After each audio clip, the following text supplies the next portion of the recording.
नमस्कार दोस्तों, स्वागत है आपका। आशा करता हूँ आप सभी अच्छे होंगे। आज हम लोग एसटीजीडी के एग्ज़ाम से रिलेटेड कुछ इंपॉर्टेंट क्वेश्चन देखने वाले हैं, जो आगे आने वाले एग्ज़ाम के लिए बहुत इंपॉर्टेंट होने वाले हैं और पीछे वाले एग्ज़ामों में ऐसे ही इसी तरीके के क्वेश्चन पूछे जा चुके हैं। तो चलिए बिना देरी के स्टार्ट करते हैं। तो हमारा पहला क्वेश्चन दिया गया है, निम्नलिखित प्रश्न में एक शब्द देकर उसके आगे 4 और शब्द दिए गए हैं। उनमें से उस शब्द को पहचानिए जो इस अक्षर से नहीं बनाया जा सकता है। तो चलिए हम लोग देखते हैं कि इन चारों में से कौन-सा ऐसा शब्द है जो इससे सप्लीमेंट्री से नहीं बनाया जा सकता है। तो चलिए स्टार्ट करते हैं। तो पहला दिया है एंट्री, जो ज़ाहिर-सी बात बनाया जा सकता है। ये लास्ट वाले 4 वर्ड देख लीजिए। आगे देखते हैं, दूसरा दिया है PERLESY, जिसका कोई मतलब नहीं निकलता, फिर भी हम लोग देख लेते हैं है कि नहीं। PERLESY ये है।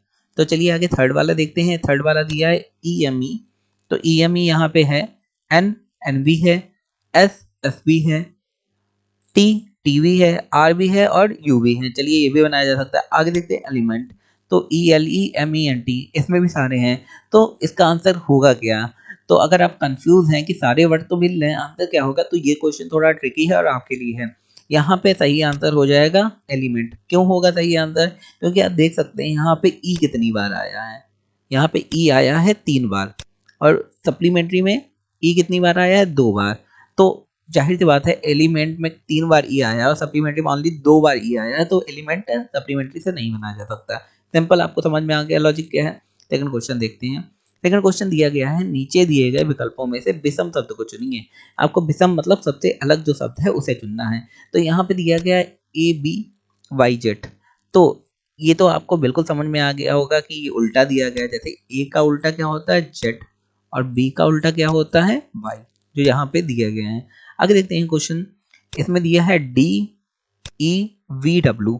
अब हम लोगों को देखना है कि कौन कैसे नंबर पे आते हैं। बी जो है वो चौथे नंबर पे आता है, ठीक है, स्टार्टिंग से चौथे नंबर पे। क्या डब्लू लास्ट से चौथे नंबर में आता है? तो WXYZ, हाँ बिल्कुल चौथे नंबर पे आता है। ये ई 5वें नंबर पे आता है, ये आपको पता है स्टार्टिंग से। और क्या वी 5वें नंबर पे आता है लास्ट से? तो ये बिल्कुल आता है, डब्लू के पहले ही भी आता है। तो ये भी सही हो गया। तो ये बिल्कुल सही है और दूसरा भी सही है। आगे देखते हैं हम लोगों। FGTU दिया गया है, तो ई के बाद क्या आता है?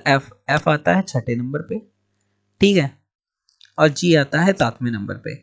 हम लोग दूसरे वाले देखेंगे क्या छठे 7वें में आ रहे हैं। तो यहाँ पे देखिए यू कब आता है? यू आता है वी के पहले, तो वी ही 5 में आ रहा है, तो ये भी छठे नंबर पे आएगा।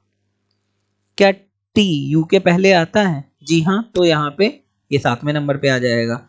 तो जी और टी सातवें में आ गए, स्टार्टिंग से और लास्ट से। और एफ और यू स्टार्टिंग और लास्ट से सातवें छठे नंबर पे आ गए। अब लास्ट वाले देखते हैं, ABSK। यहाँ पे ए बी और एस के दिया है, तो यहाँ पे ए स्टार्टिंग में दिया है, तो यहाँ पे जेड आना चाहिए था, जो कि नहीं है, तो यही वाला गलत हो जाएगा।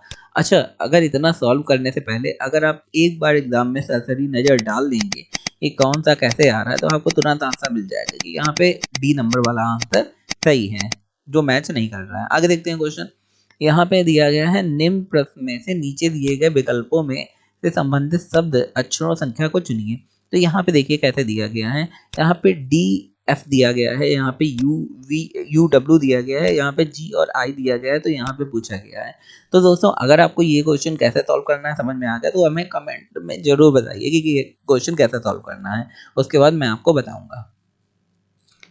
तो जल्दी जल्दी आप लोग कमेंट डालिए और मैं उसके बाद तुरंत आपको बताता हूँ। अच्छा, चलिए स्टार्ट करते हैं। अगर आपने कमेंट डाल दिया हो, वीडियो एक पॉज करके भी आप कमेंट डाल सकते हैं, उसके बाद स्टार्ट कर सकते हैं। पहले हम लोग लेते हैं डी को लिया। डी, अच्छा मुझे जब जरा बताइए कि डी कौन से नंबर पे आता है। लिख के बता देता हूँ आपको, डी आता है चौथे नंबर पे, ठीक है। और सेकंड थिंग, या दोस्तों आप डायरेक्ट देख सकते हैं यहाँ पे, जैसे डी और एफ दिया गया है, तो डी का नंबर यहाँ पे है चौथा, और एफ का नंबर कितना है? छठा, और यहाँ पे एक नंबर गायब है। और यहाँ पे यू और डब्ल्यू दिया गया है, तो जरा यू और डब्ल्यू देखिए। यहाँ पे यू का नंबर है 21वां और डब्ल्यू का नंबर है 23वां।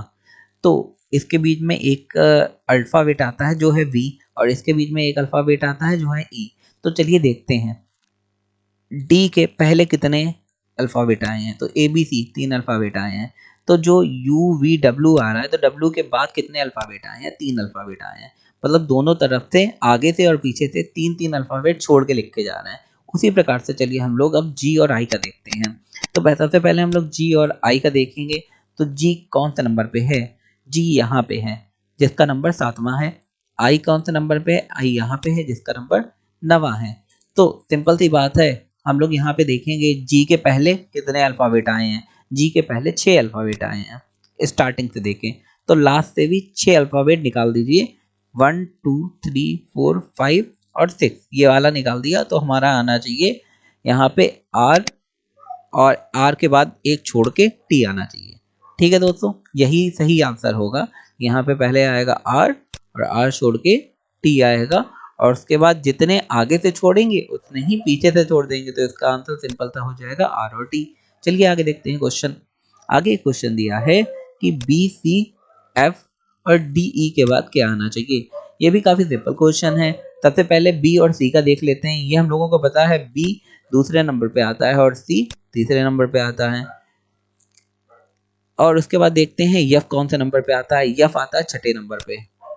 ठीक है, इसी प्रकार यहाँ पे देखते हैं डी कौन से नंबर पे आता है। डी आता है चौथे नंबर पे और ई आता है 5वें नंबर पे।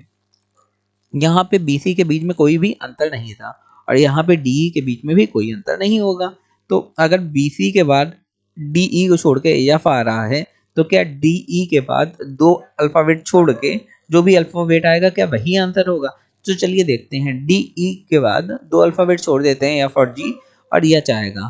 तो क्या यहाँ पे एच दिख रहा है आपको कहीं पे, नहीं दिख रहा है। तो फिर आगे दूसरा तरीका लगा के देखते हैं हम लोग कि यहाँ पे बी सी दिया है, मतलब 2 और 3, और उसके बाद यफ आया है जिसका नंबर है 6। तो यहाँ पे कैसे आया है ये हम लोगों को यहाँ पे पता करना है।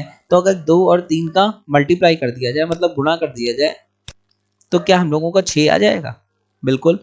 तो ये भी एक तरीका देख लेते हैं कि बी और सी का नंबरों का गुणा करके जो भी नंबर आ रहा है वो वाला अल्फाबेट यहाँ पे होना चाहिए।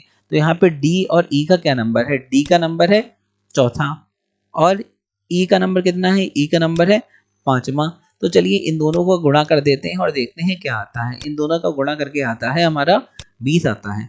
तो क्या 20 आंसर होगा। तो चलिए देखते हैं 20 किस अल्फाबेट में आता है। तो यहाँ पे 20 आ रहा है टी में, तो यहाँ पे टी आंसर दिया है, तो यही वाला आंसर सही हो जाएगा। मतलब इन दोनों बी सी का जो भी नंबर है उन दोनों का गुणा करके जो भी आएगा वो यहाँ पे आंसर लिख देंगे, और डी ई का गुणा करके जो भी आएगा उसका आंसर यहाँ पे लिख दिया जाएगा। चलिए आगे देखते हैं, कुछ हिंदी के इंपॉर्टेंट क्वेश्चन देख लेते हैं। आफ्टर जी के क्वेश्चन दिया गया, नीचे दिए गए विकल्पों में से विषम संख्या शब्द को चुनिए। तो अभी तक रीजनिंग देखना है, हिंदी के आगे देखेंगे। तो यहाँ पे विषम संख्या चुननी है। 31 दिया गया है, 41 दिया गया है, 61 दिया गया है और 51 दिया गया है। इसमें सबसे अलग जो है वो आपको चुनना है। तो विषम संख्या चुनने के लिए सबसे इंपॉर्टेंट ये है, आपको पता होना चाहिए कि कौन से भाज्य हैं कौन से अभाज्य हैं। तो यहाँ पे मोस्टली आप लोग देख रहे होंगे कि सारे अभाज्य हैं। तो फिर कैसे, ये तो तरीका एक था, वो नहीं चला, तो दूसरा तरीका देखते हैं। और दूसरा तरीका देखने के लिए आप यहाँ देख रहे हैं 31 आया, उसके बाद 10 और जुड़ा 41 आया, उसके बाद 10 और जुड़ना चाहिए था 51 आना चाहिए, उसके बाद 10 और जुड़ के 61 आना चाहिए। तो ये सब तो लाइन से चल रहा है, लेकिन ये वाला लाइन से नहीं चल रहा है, तो हमारे ये वाला आंसर सही हो जाएगा। आगे देखते हैं क्वेश्चन दोस्तों। क्वेश्चन दिया गया, ये भी रीजनिंग का क्वेश्चन है। नीचे दिए गए विकल्पों में से विषम संख्या शब्द को चयन कीजिए। पहला दिया गया speed post, letter, money order and SMS. इसके सारे आंसर इंग्लिश में क्वेश्चन पेपर में भी दिए गए हैं। तो आपको यहाँ पे दिमाग लगाना है कि विषम कौन सा है। स्पीड पोस्ट जो होता है वो तो ऑनलाइन साधन नहीं है, लेटर भी ऑनलाइन साधन नहीं है, मनी ऑर्डर ऑनलाइन ऑफलाइन दोनों हैं, लेकिन एसएमएस खाली ही ऑनलाइन है। तो ये हमारा विषम हो जाएगा। तो चौथा आंसर हमारा सही हो जाएगा, क्योंकि बाकी सारे ऑफलाइन है या तो ऑनलाइन ऑफलाइन दोनों हैं। आगे देखते हैं क्वेश्चन दोस्तों। अब हम लोग हिंदी के कुछ इंपॉर्टेंट क्वेश्चन देखने वाले हैं एसएससी जीडी एग्जाम के लिए। क्वेश्चन दिया है निम्नलिखित प्रश्न में से चार चार शब्द दिए गए हैं, इनमें से कौन शब्द शब्दकोश में सबसे अंत में आता है। तो ये कैसे निकालेंगे कि सबसे अंत में शब्दकोश में कौन से आता है। तो सबसे, जैसे आप इंग्लिश के अल्फाबेट में देखते हैं वैसे ही हिंदी में देखेंगे। यहाँ पे देख लीजिए ए, में जर्दी दिया गया है, बिल्कुल सही है। बी में जमादार और सी में जरा और डी में जयंती दिया गया है। तो सबसे पहले क्या इंपॉर्टेंट है, आपको ये देखना है कि पहले क्या जा सब में आ रहा है, जा सब में आ रहा है।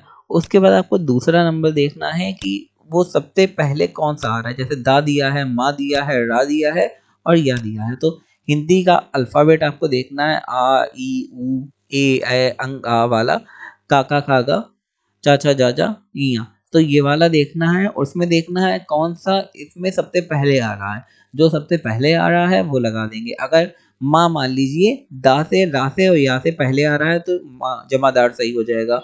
अगर काका गाका में रा, माँ, दा, या से पहले आ रहा है तो फिर रा सही हो जाएगा। आगे देखते हैं क्वेश्चन। इंपॉर्टेंट क्वेश्चन ये है कि पुस्तक कौन सा शब्द है। पुस्तक सिंपल सी बात है, एक तत्सम शब्द है, तद्भव नहीं है। ये पुस्तक हिंदी का शब्द है तो इसे तत्सम ही मानेंगे। आगे देखते हैं क्वेश्चन। क्वेश्चन दिया है पृथ्वी कौन सा शब्द है। पृथ्वी एक तत्सम शब्द है, ये भी काफी सिंपल क्वेश्चन, तद्भव नहीं है, ये सबको पता है। आगे क्वेश्चन देखते हैं, बताएं कि इनमें से कौन सा एक ऐसा है जो अन्य से भिन्न है। तो चलिए देखते हैं कौन सा है। पक्षी है, कीड़े हैं, वायुयान है और पतंग है। तो इसमें अन्य से भिन्न कौन सा लग रहा है। पक्षी उड़ता है, वायुयान उड़ता है, पतंग उड़ते हैं, लेकिन ऐसा जरूरी नहीं कि कीड़े भी उड़ें। सारे कीड़े नहीं उड़ते हैं तो ये अलग हो जाएगा और बाकी सारे उड़ते हैं। तो दोस्तों अगर आपको हमारा वीडियो अच्छा लगा, आप हमें अप्रिशिएट करते हैं तो हमारे चैनल को लाइक शेयर सब्सक्राइब जरूर करते हैं। धन्यवाद।